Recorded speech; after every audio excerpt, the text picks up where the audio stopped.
Special thanks to Horizon Therapeutics for sponsoring the Special Fathers Network Dad to Dad podcast, working tirelessly to research, develop, and bring forward medicines for people living with rare and rheumatic diseases. Discover more about Horizon Therapeutics' mission at horizontherapeutics.com.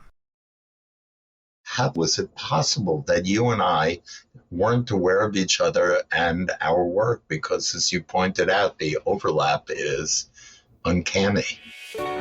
That's our guest this week, Allan Shedlin, who has a lot in common with our host, David Hirsch. Both have dedicated their lives to advocating on behalf of fathers. Allan Shedlin is an educator and founder of the upcoming Daddying Film Festival.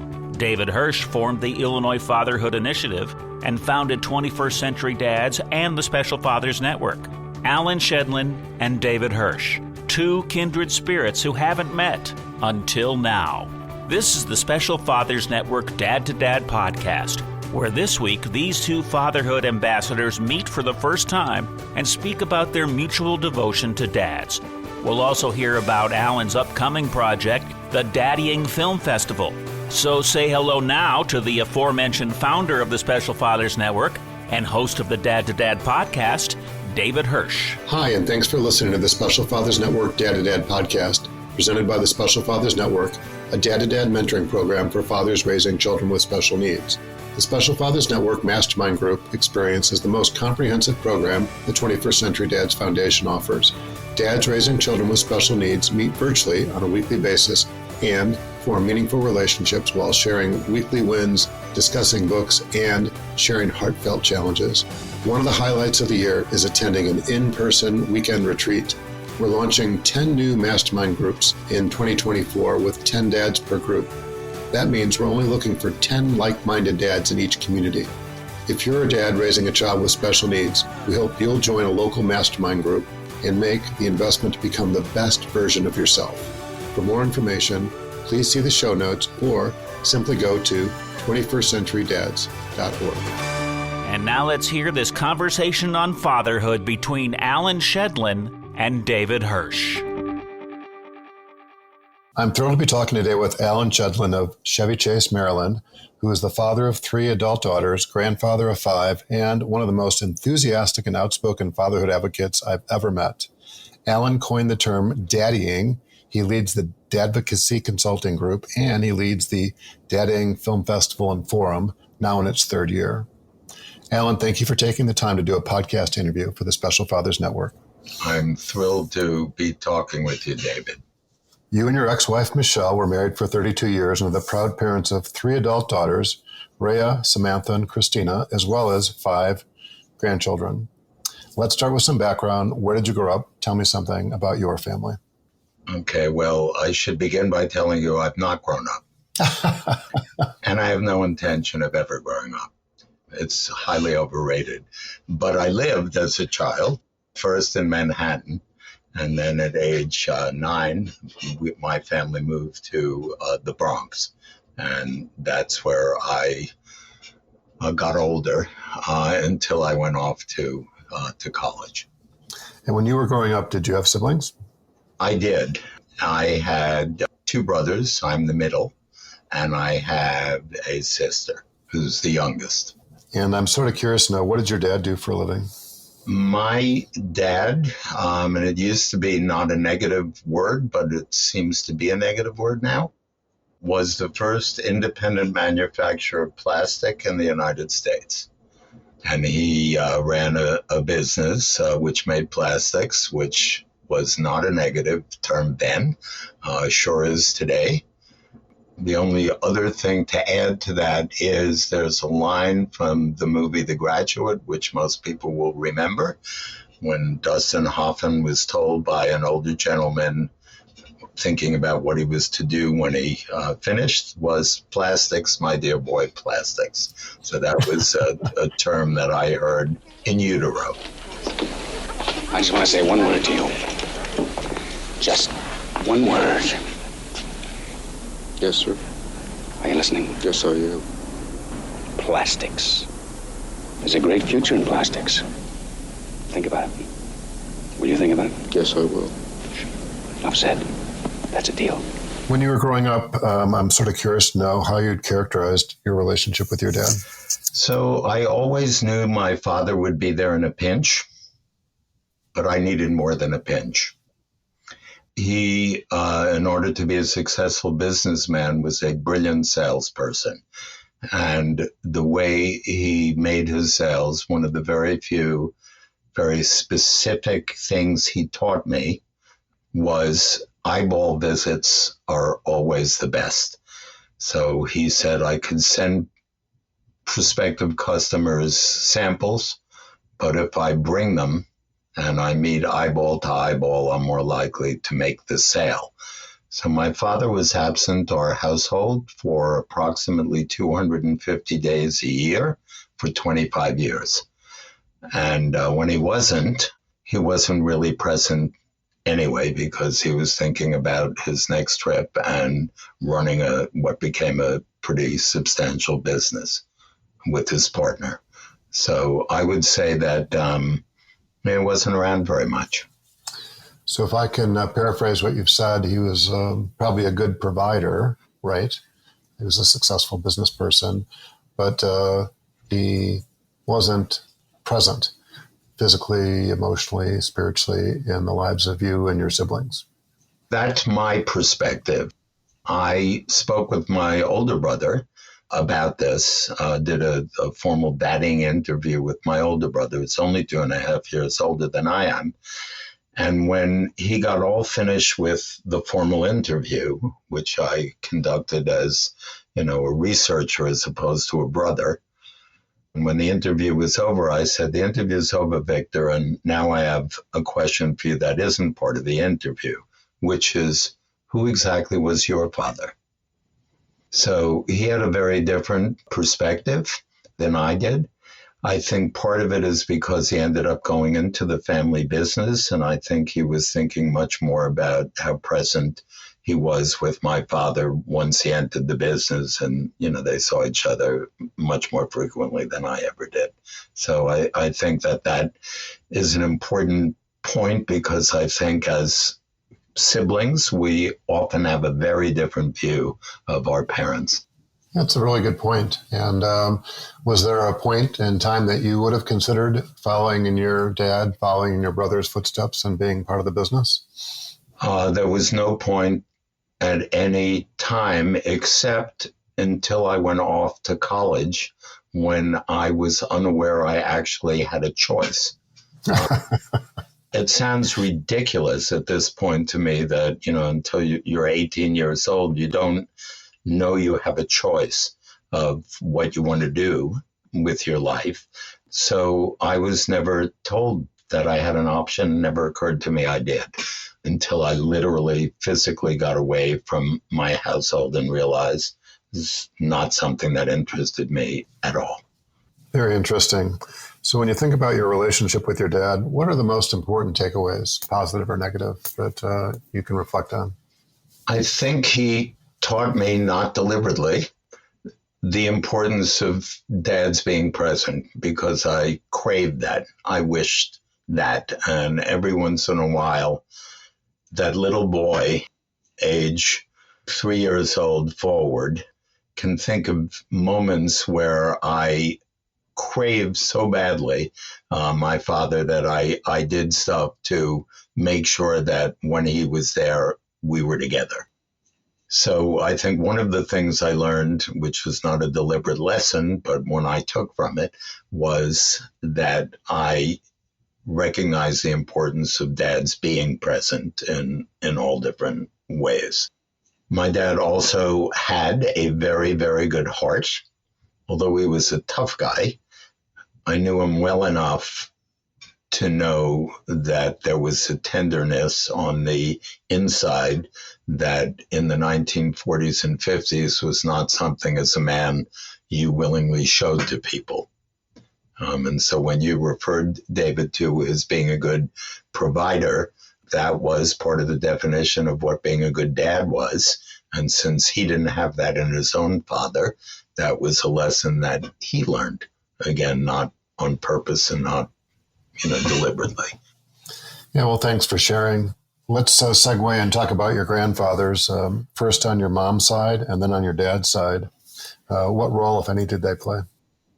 So my grandfather on my mother's side played an important role.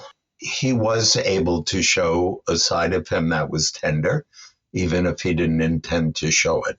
If something touched him, he would fight back tears, but you could tell from his face that he was fighting back tears. He was the only family member who seemed to take any interest at all in any of schoolwork that I was doing as a kid. So he did play not an actively important role, but a passively important role in my life. My paternal grandfather passed away when I was about 18, and I had seen him only 3 times in my life because he and his son, my father, were estranged from each other. So we didn't play much of a role in my life at all. Well, thanks for sharing. And if I remember the story correctly, your father had a different last name than his dad. What's the backstory on that? So the backstory is that his mother and father were divorced when he was 7, and his mother got remarried. I never considered him my grandfather, even though he was my grandmother's husband when I was born. But we always referred to him as uncle and not grandfather. And he was a very passive guy who had really no influence whatsoever.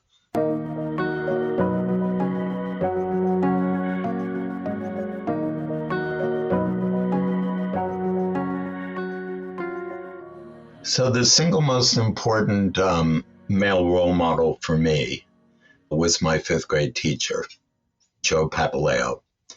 Joe Papaleo, who we affectionately call Pappy, was, when you're a kid, when you're in 5th grade or younger, all adults seem old to you.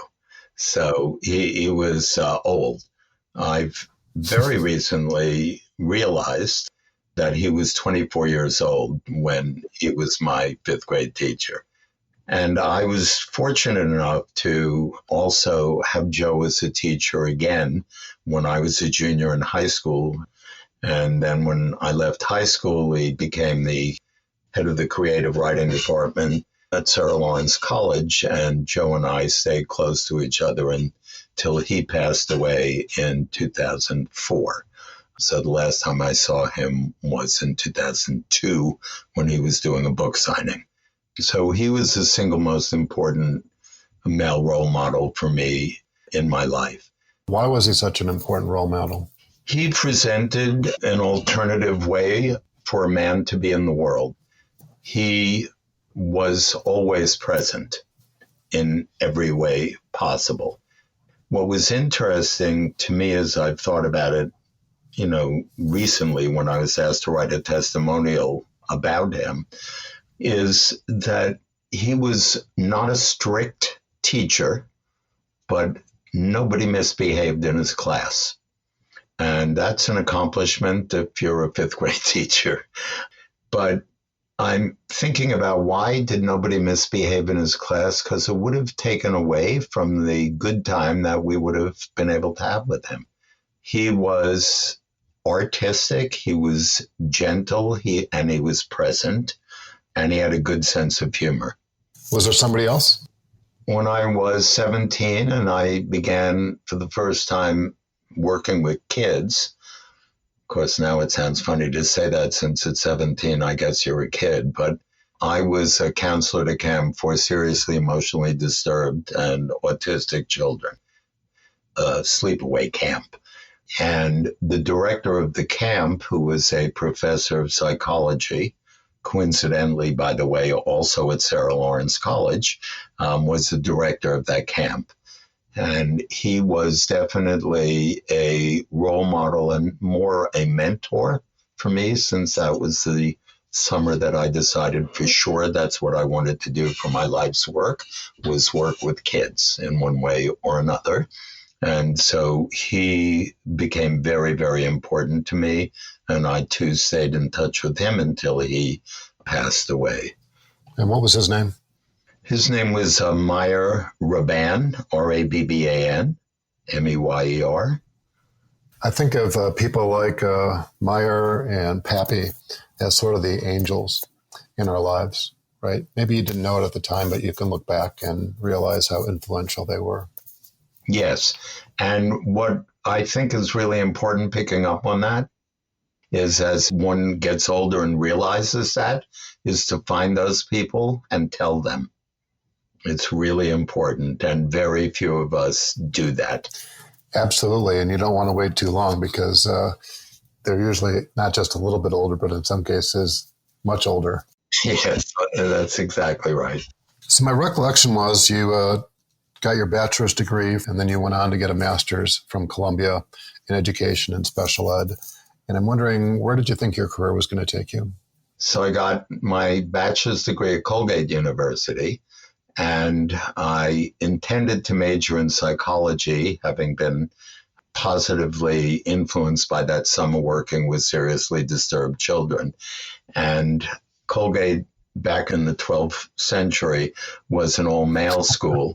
It was very small. There were only 1,300 students in the whole school. The faculty, in turn, was small. It had only 2 people in the psychology department. And when I took the first 2 psychology courses, I realized that there was no way I wanted to take another course with either one of these gentlemen. And so I decided not to major in psychology and instead majored in what might have been one of the very last things that I thought I might major in, which was English. And the professor I had at the time who did encourage me to major in English was another very important male role model for me in my life. His name is Jonathan Kistler. When I submitted my first paper to him as a freshman, I got the first D grade that I had ever received. I wasn't even sure what the hell it meant. And the comment was, and I, of course, remember it in giant red letters along with the D, "Frankly, Shedlin, this paper gives me a headache. It's like wading through a marsh without boots. See me." Hardly an auspicious invitation to major in the topic. But when I met with Dr. Kistler, with Jonathan Kistler, I realized how brilliant he was. And he was absolutely right. Paper gave me a headache too. But I hadn't been taught to write very well when I was in high school. So he helped me out. And that's what I ended up majoring in. And then I went on to Teachers College at Columbia University, majoring in special education. And it had a major amount of requirements. You had very little choice of what you were to study your freshman year. I resented it at the time. It's a blessing ever since, because I wouldn't have taken many of the courses I had to take, one of which was philosophy and religion. And it was in that philosophy course that I realized that I had no desire to be in the plastic business. And when I got home Thanksgiving vacation and told my dad, the response from him lasted for 20 years, trying everything to make me rethink going into the family business. 20 years worth of different ways of trying to persuade me. So if I can read between the lines, he was not supportive of the career path that you had chosen. That would be an understatement. For the first dozen years of my career, he wouldn't tell people what I did for a living. One of the discussions we had when he told me that my brothers are going to be rich and I'm not, and I told him that I was going to be wealthier than they were, and he was sure I was completely insane, until we had a discussion about other ways of measuring wealth other than financially. I don't think he ever really understood that. I think he sort of felt it, but I don't think he really ever sort of got that, because that's not part of his history. Yeah, well, it saddens me to have you recall that situation or your dad's perspective on your career, and not just for a year or a couple of years, but for perhaps 2 decades. That sounds like it would be a pretty challenging situation to not get the respect from your dad for pursuing what career you wanted to pursue. Yeah, so that is another passive lesson one learns from one's father, is not to do the same thing with your own children, and not to determine for them what you think they need to do. And what made the corner be turned by my dad on what I was doing for a living was when I became the principal of one of the top schools in New York City. And then it was something to brag about. Yeah, well, a lot of lessons packed in there. Thank you for sharing. Thank you for your transparency. Let's switch gears and talk about special needs. First, talking about things on a personal level and then perhaps beyond. I'm sort of curious to know, prior to Raya's birth, did you have any personal connections to the world of disability and special needs? I know you did professionally, but I'm wondering if there's any personal connections, family connections to the world of disability. Yeah, there definitely is. So her name is pronounced Raya. And Raya who is now 57 years old. When Raya was born, during a 27-hour delivery, she was born with the umbilical cord wrapped around her neck. And every time there was a contraction, the cord tightened around her neck and oxygen didn't flow freely to her brain. And so at 5 hours old, she had to be transported from the hospital, the birth hospital, all of which were in New York City, to a larger hospital that had more sophisticated machinery. Part of the significance of this, David, and it was really, as I think about it, it's a hell of a jump start on being a dad. I guess I just turned 25, and we were transporting her in an ambulance to the hospital. We, meaning in those days, 57 years ago, women after birth were kept in the hospital for a few days. And if it was a difficult delivery, maybe more than a few days. So I was all alone. And again, 27-hour delivery. So I was more than a little sleep deprived. When I said we in the ambulance, happily the nurse from the hospital she was born in joined me in the back of the ambulance with her, with a portable incubator on my lap. And she stopped breathing for the 5th time.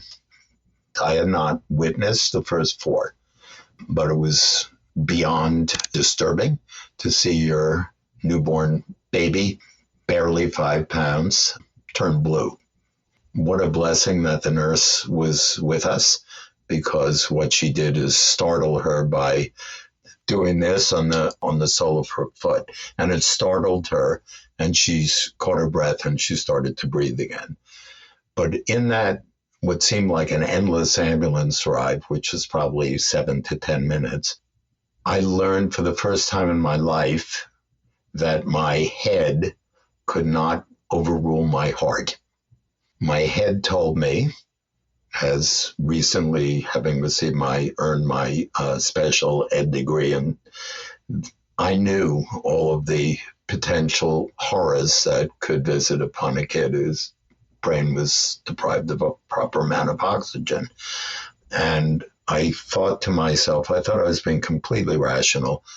If this is what her future holds, let her die before you fall in love with her and before she has a lifetime of handicaps. And there was no friggin' way that I would have let her die. None. And so in my head, I thought that was the right thought. My heart totally overruled it, and whatever I needed to do to keep her alive, I would do. There was a brief period where I had my Job-like reaction, like, hey, why me? I've already decided to dedicate my life to children like this. Not fair. I got over that pretty quickly. The wonderful 30-year, advance to the story is that even though we were told she would be so severely damaged, she would be uneducable.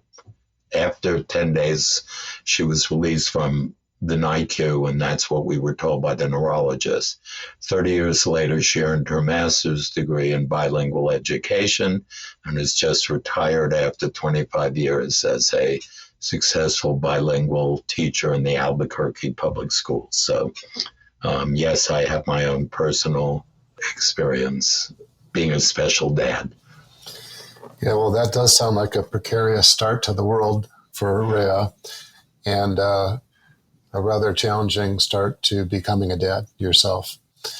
I'm trying to place myself in the back of that ambulance with this portable incubator on your lap and your newborn daughter just sort of clinging on to life. And like you'd said, thank God that the nurse was there from the hospital, right, who had the experience and the know-how to handle those situations, this interim situation before she actually got to the bigger hospital where, the doctors could take over. And being in the NICU for even a relatively short period of time is like looking at your child as a science fair project, right, with all the wires and connections that they have to all the monitors. Was it a straight line? Like she just sort of like got back on the normal track right from the get-go, or were there some challenges along the way earlier in her life? Yeah, there were many challenges along the way. It wasn't a straight line at all. First, when I left her in the hands of, the specialists in NICU, we're told, we don't think she's going to make it. We'll do whatever. We'll do our best. And then to see your 5-pound, tiny little thing being strapped down in an incubator, arms pinned down, legs pinned down, and IVs inserted into your skull where the veins are the most prominent was horrifying. So leaving the hospital then, because I wasn't allowed to stay, which is probably a good thing, but after 2 days, we think there's a chance she'll make it. And then after another 2 days, we think she'll make it. And after another 2 days, she will make it. And after another 2 days, which adds up to the 10 days, she'll make it, but she'll be so severely damaged, she'll be uneducable. So there clearly have been residual issues as a result of that. For instance, she favors her left hand. She would be righty. So that was part of what happened with the brain. Mm-hmm. Then a really important piece of this is that every time she had a major milestone accomplishment, what I would do is I would go back into the Department of Pediatric Neurology, and I would meet with a pediatric neurologist who made the prognosis that she would be so severely damaged she'd be uneducable. So when she, quote, graduated from nursery school and then from kindergarten and so forth, I would go in and I would meet with him. And I would say to him, his name happened also to be Allan, and I would say to him, Allan, what did we learn? It's not to cast any negative things about him. He was a brand new pediatric neurologist at that point, so he didn't, wasn't a veteran. But we didn't know as much about the plasticity of the brain and its ability to rewire itself. So that he can't be faulted for. What I think was important for him to learn, if I may be so obnoxious as to think I would teach him something, he didn't factor in the parents and what they were willing and able to do. And he didn't factor in, even more importantly, the child's temperament. And so Raya's nickname from when she was able to start crawling that I gave her was the tank, because if she saw something across the room, she totally ignored what might be in the way between where she was on the floor and where she needed to get to. And she would just crawl over everything. So she was extraordinarily determined and perseverant. And those things were really helpful to her ability to get to where she got to. Yeah, well, you raised some really good points, which is when you get this challenging diagnosis, if I can call it such, that, she would be uneducable. The prospects were pretty dim. And you don't know at the time, right? You can only look back and connect the dots and realize that she had this determination, this will to live, right? That, is second to none from what you just described. And then, you're not bragging, but, you're referring, again, with the benefit of hindsight, to the level of commitment that you had as a parent. And you wouldn't know that you have it, right? When you're a new dad or a new parent, but you can look back and say, it's something that, just erupted or was alive, right? And it wasn't because of the great role models that you had experienced in your own family, but maybe the pendulum had swung super far to one side and then it's swinging super far to the other direction now. That was your experience as a father, right? You knew what your vision was for being present, being committed to your children, not just your oldest born, but your 3 daughters. And, you were going to rewrite the playbook. You were going to break the cycle of father absence, if I can call it that you had experienced or witnessed. And, that's really one of the powerful takeaways from my understanding of your story. Yeah, I think that's a good summary.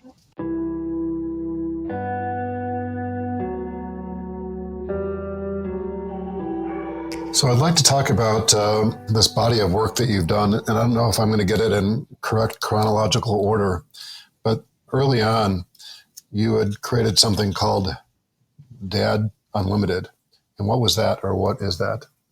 I guess it's important to connect how I got from working with elementary kids, first in special education, and then I guess gifted kids are also called special education.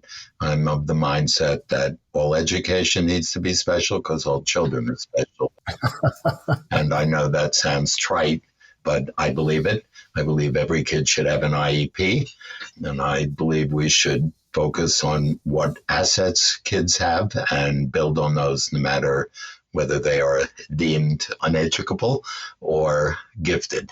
So I ended my in-school career as principal of a school for gifted kids. And during that time, I think it was the only rule I had with my faculty. I had 70 faculty members. We had a weekly faculty meeting, and my rule was you couldn't complain at a faculty meeting unless you were willing to make a suggestion on how to correct what you were about to complain about. Made for very quick faculty meetings, by the way, at least in the first year or two. But after 8 years in that job, there were 3 things that I needed to complain about. And I had to say to myself, you're not allowed unless you work on how you're going to handle those. So the first was the lack of recognition of the importance of the earliest school years. So I had also been a adjunct faculty member at the graduate school level for 2 summers. And one of the summers, there was a party for faculty, and not everybody knew who the faculty was and who wasn't. And somebody came up to me and said, what do you do? And I said, I'm an elementary school principal. And I got the eye roll. Oh, I'm so impressed. You must be so patient. Have a good evening. A little bit later on, somebody came up to me at the same gathering and said, what do you do? And I said, I'm a college professor. And you can imagine I got a very different response. And it was at that moment I realized, no, folks, you got it backwards.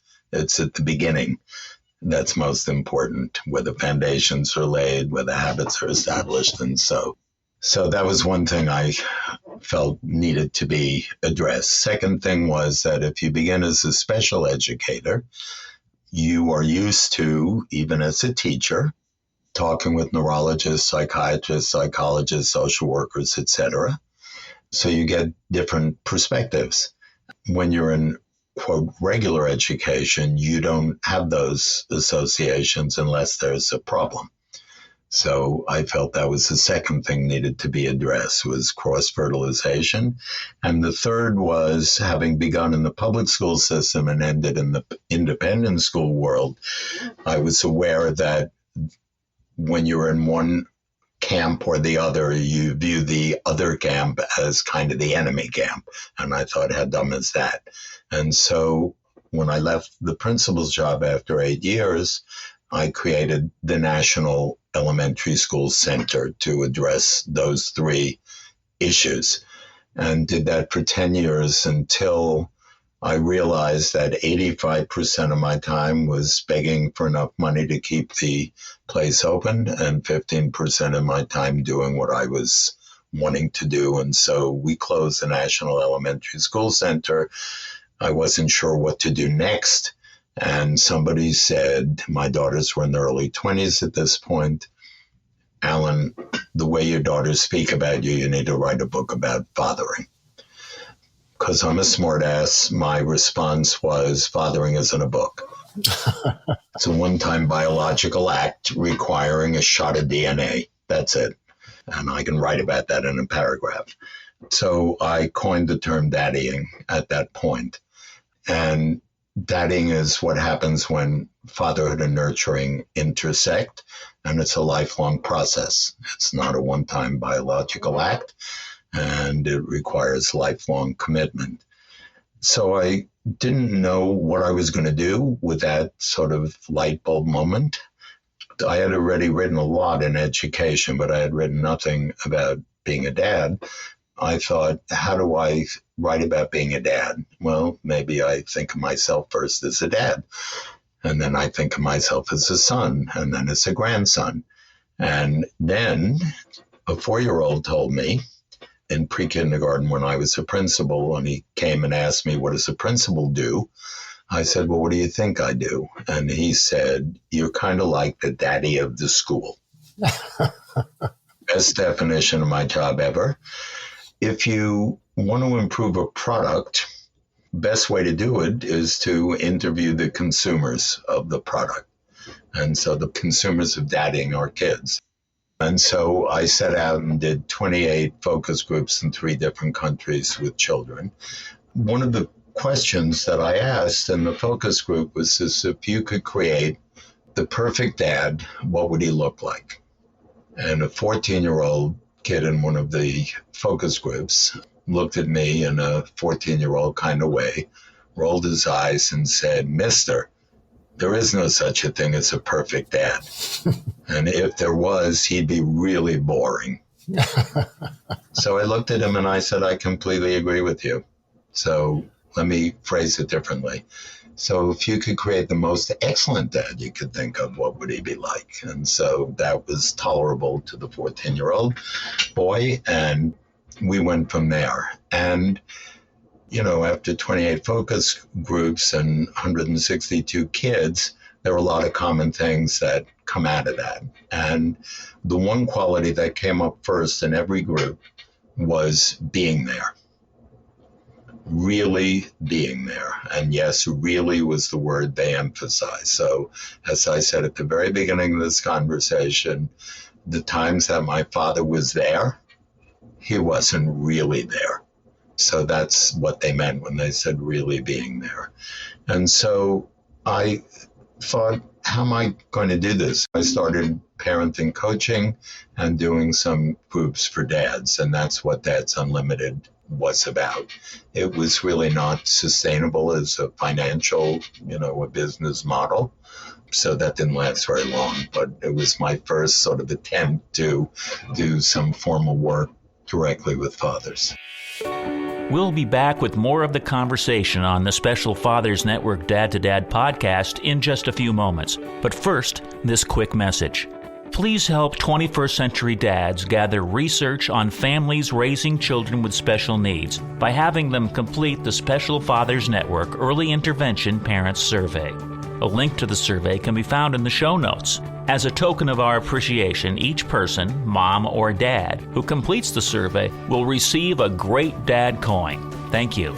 Now, back to the conversation. And what I love about what you were saying is that you went to the youth, right, to be informed about this. And what resonates most with me is the learning experience that I had, right, because the work that we've been doing, even though we did not know of each other's existence, going back to the 1990s, is in parallel. At the Illinois Fatherhood Initiative, and some of our listeners know this, we took an idea that the National Center for Fathering was using in Kansas City and Minneapolis in conjunction with the two baseball teams there. They were doing this Father of the Year essay contest. And we thought, we've got two baseball teams in Chicago. Somebody's always going to be home on Father's Day. We can do one of these essay contests. So circa 1997, we did our first essay contest, and they would get hundreds of essays every year. And we reached out to the superintendents at the state level, at the Archdiocese of Chicago, and at Chicago Public Schools. And we had 30,000 essays our very first year. So we were very well informed. The 400 of us volunteers were very well informed of what the children of Illinois had to say about their dads, their stepdads, their granddads, and father figures. And that was the foundation, right, that we built our work on. And then that would become 425,000 essays over a longer period of time. And when you've got that much data, right, that many inputs, you can really understand, more accurately understand, where the children's perspectives are. The essays are, in most cases, these very authentic, handwritten communications. There isn't any mincing words. And I would love to take a deeper dive into the work that you've done, but thank you for mentioning where your daddying started in the name of Dads Unlimited. And from there, I believe the work was done in the name of Real Fathers, REEL Fathers. So where'd the name come from, and what type of work were you doing? So the name Real Fathers, I guess, began with having started on writing this book and having it rejected through an agent from 8 publishers. And this is 20 years ago. And all 8 publishers, according to the agent, said exactly the same thing. Best book proposal we've ever seen, perfect guy to write the book, but no book on fatherhood has ever sold well.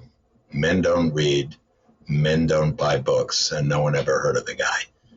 So it was rejected. I felt personally rejected, but felt after, at that point, I had done about 60 interviews, because after I did the focus group with kids, I started doing individual dadding interviews with fathers, grandfathers, great-grandfathers.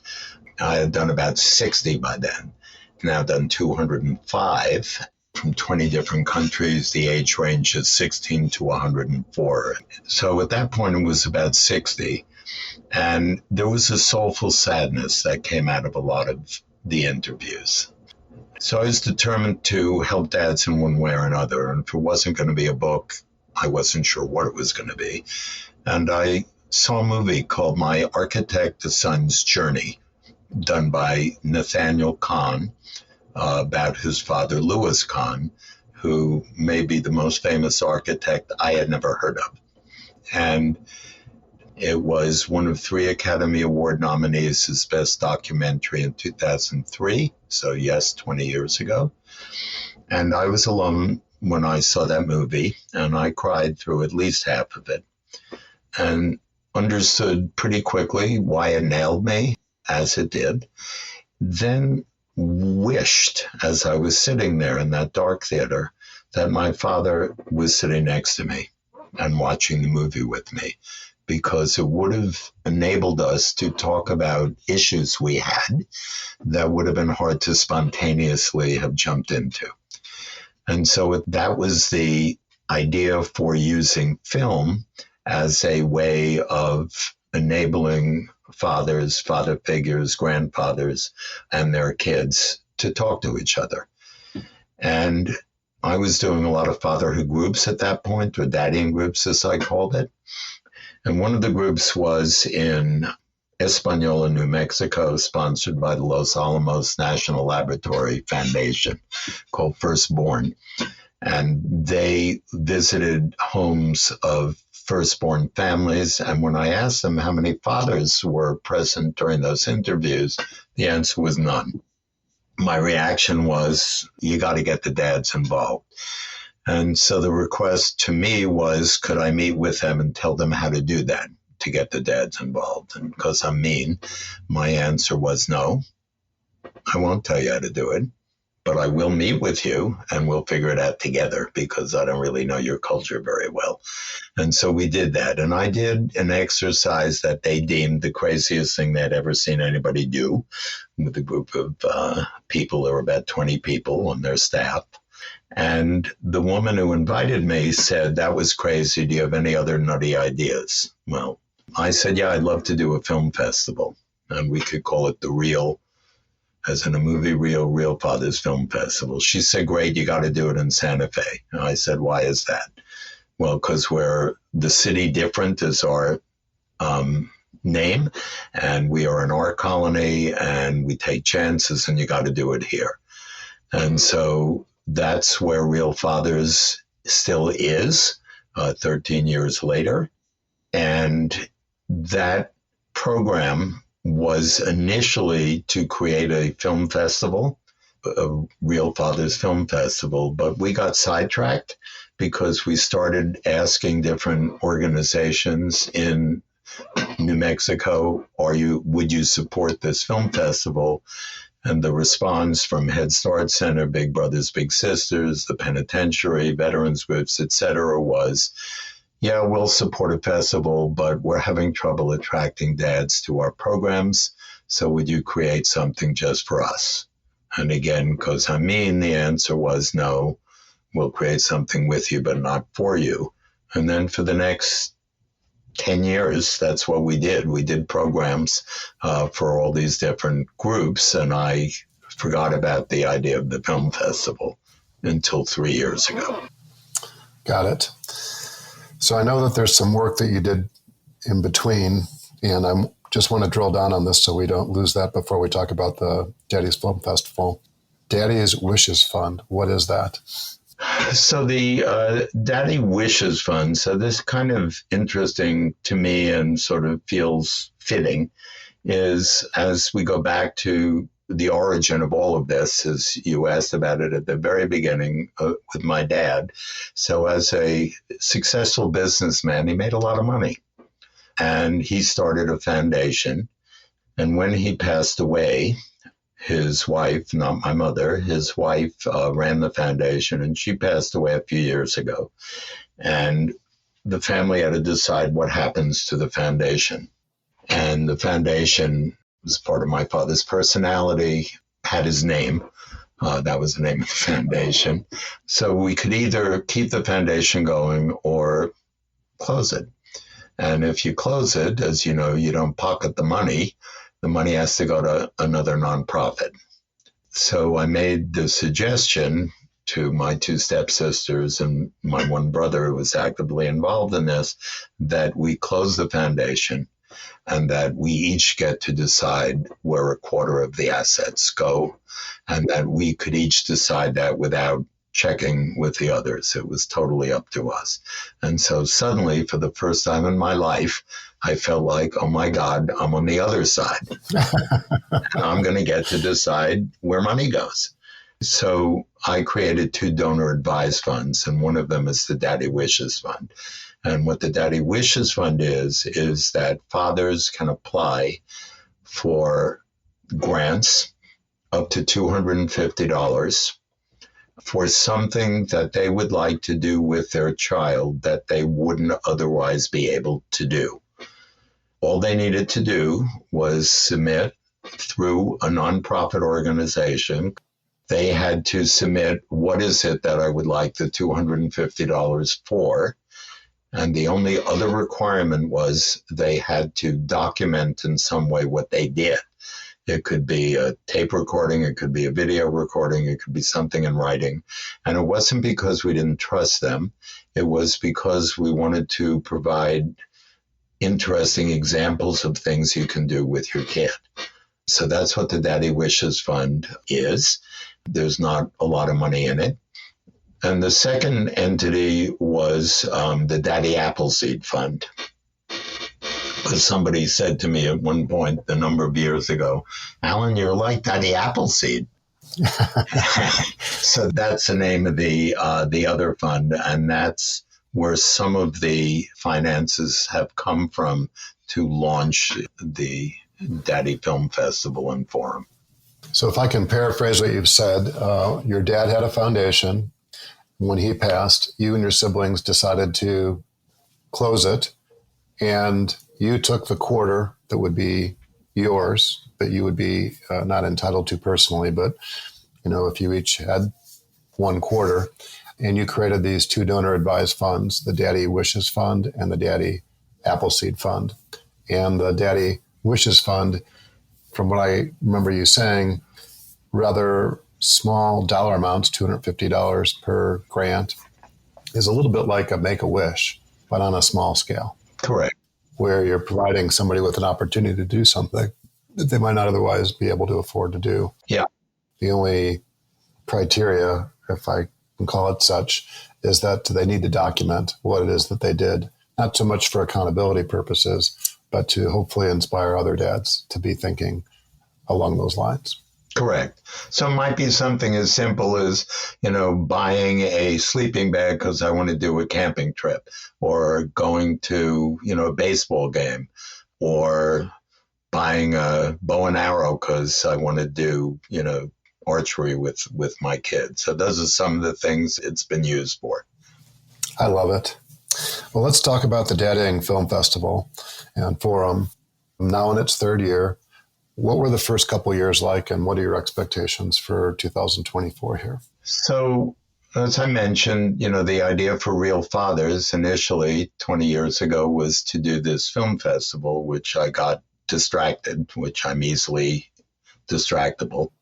And about 3 years ago, when I was shaving before I had my beard, I saw this old guy looking back at me in the mirror. And I said, what the hell happened to that film festival? And buddy, you ain't getting any younger. So I had the idea that it was sort of now or never to do it. Had no idea what the hell I was doing. I guess ignorance is bliss. So I approached somebody who knew something about film festivals, an entity called Kids First, also known as the Coalition for Quality Children's Media. And it's located coincidentally in Santa Fe. And I knew the woman and know the woman who started it and still runs it. Rani Levy is her name. And I approached her and said, Rani, I don't have a clue about film festivals. You do. Would you work with me on this? And she said yes. So in 2022, we did the first Kids First Daddying Film Festival, which was all virtual. And much to my surprise, we received films, and we accepted only films done by kids, elementary school, middle school, high school, and undergraduate college. And we trained kids to judge the films that came in. And much to my shock and delight, we received films from 17 countries. Wow. Which totally blew me away, complete surprise. When the films come in, we assign them to kids. The films done by adults. I didn't say the adult films because that means something else to a lot of people. The films done by adults are judged by adults. And after the kids narrow it down to 10 semifinalists in each of those 4 grade categories, elementary, middle, high school, and undergraduate college, they get sent to people in the entertainment industry and or the education field. And they narrow it down to 5 finalists. Each finalist earns $250. Then for a week, those 5 finalists in each of those age categories, grade categories, are online for the public to vote. And the public votes on a winner, the best of the 5 in each of those groups. And that winner earns another $250. And not an Oscar, not a Golden Globe, not an Emmy. They earn a Atticus Award. Mm-hmm. Named after Atticus Finch in To Kill a Mockingbird. And the award is physically Mockingbird mounted on a pedestal. And so at the forum, what we do is we show the winning films, and then we have a discussion group between fathers and their kids going way back to the initial idea for the using film, and they discuss the issues that came up in the films. Last year, we did the live version in New Mexico. Mainly the idea is to shine a spotlight on the importance of father involvement and the consequences, positive and negative, of the lack thereof. We were invited to bring it to Pennsylvania for 2024. So we're well into planning this. We have our venue. We have a whole bunch of wonderfully supportive friends who we call our circle of friends, which includes 21st century dads, which we're thankful for. And all we ask of our friends is to get the word out, because what makes us successful is films submitted by kids. And then on the 11th of May, we will announce the winners. 17th of May, we will have our forum in Philadelphia. That day, we will convert Philadelphia from the land of brotherly love to the land of fatherly love. I love it. We'll be sure to include information in the show notes that'll make it as easy as possible for people to learn a little bit more, and if they're motivated, to participate. Thank you for sharing. Yeah. Very exciting. Yeah. Well, I'm thinking about advice now, and I'm wondering, beyond perhaps the scope of our conversation, or maybe you want to reemphasize something. Most of our listeners are families raising children with special needs, a lot of dads, stepdads, granddads, and father figures. I'm wondering what advice you might have for a father who has a child, or maybe in some cases, multiple children with special needs. Well, the advice really comes from what I learned from the kids and what I learned from my own experience. So I mentioned that the first thing that came up when I did the focus groups with kids was be there. So one of the things I like to say is being a dad is not only who you are, it's what you do. So the first bit of advice would come from the kids, and what I know from my education, my formal education, is what the kids want is also what they need. So being there was number one. Number two, take your child as seriously as they take themselves. So when somebody challenges me on that and say, how do you take a 1-year-old seriously? I give them the example of a divorced mother and father who were coming to visit their grandchild separately. And the mother said, it's really interesting how differently the child responds to grandpa than he does to grandma. And I said, tell me what happens when they both come individually. They don't come together. So this is an apartment in New York City, and the 1-year-old granddaughter is sitting on the floor playing with pots and pans and stuff. And grandma comes in and rings the bell, and daughter answers the door and gets handed the mom's coat. Please hang it up for me. Sees the granddaughter on the floor way down along the hallway, holds out her arms and says, Grandma's here. And what happens when grandpa comes?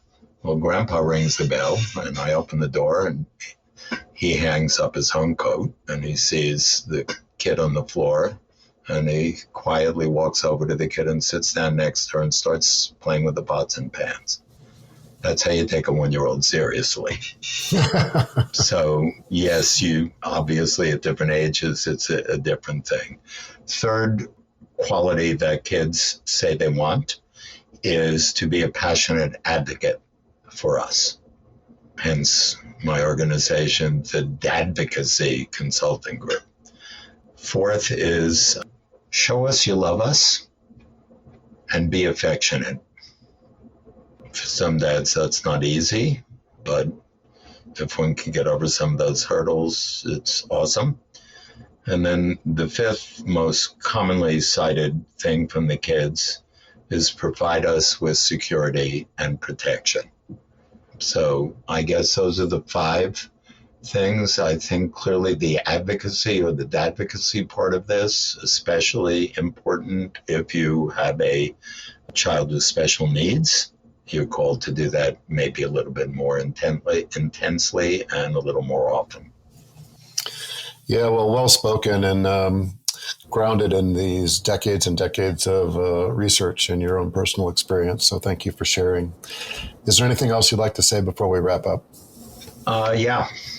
Don't keep the dad you want to be waiting is one thing. But then I guess I'd like to give a quote from The Little Prince. And The Little Prince says, "Here is my secret, a very simple secret. It is only with the heart that one can see rightly. What is essential is invisible to the eye." I love that. Could you repeat it? Yes. Here is my secret, a very simple secret. It is only with the heart that one can see rightly. What is essential is invisible to the eye. I love it. Yeah. I'm going to have to incorporate that into my own repertoire. Yeah. It reminds me of the eulogy that I gave my grandfather, my maternal grandfather, when he passed away 23 years ago. I think it was by Ralph Waldo Emerson, and I'm going to paraphrase it because it's not like something I've committed to memory. But your action speaks so loud, I can't hear what you're saying. And it's just one of those things that really resonates. Yeah, well, I realize as I share that quote is what I said at the very beginning about realizing that my head was not able to overrule my heart when it came to the survival of my firstborn child. Very powerful. Yeah. Let's give a special shout out to Maurice Moore for helping connect us. Yes, exactly. And as we both said when we met each other a month or two ago, was how the hell was it possible that you and I weren't aware of each other and our work? Because as you pointed out, the overlap is uncanny.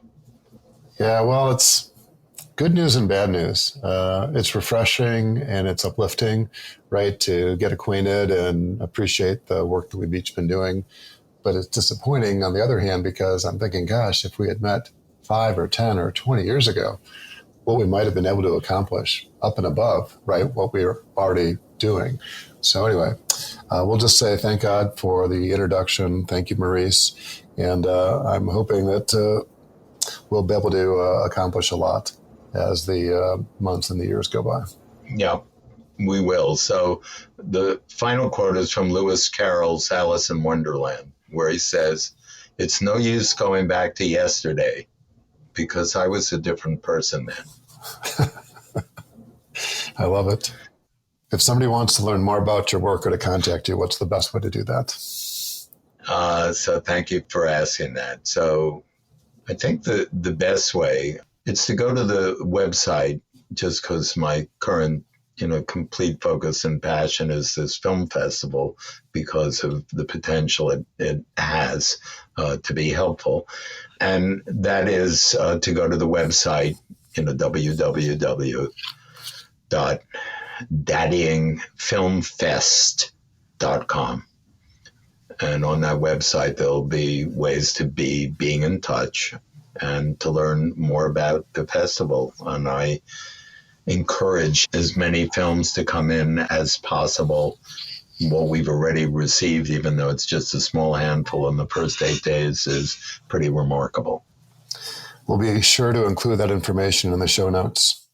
Allan, thank you for your time and many insights. As a reminder, Allan is just one of the dads who's part of the Special Fathers Network, a mentoring program for fathers raising a child with special needs.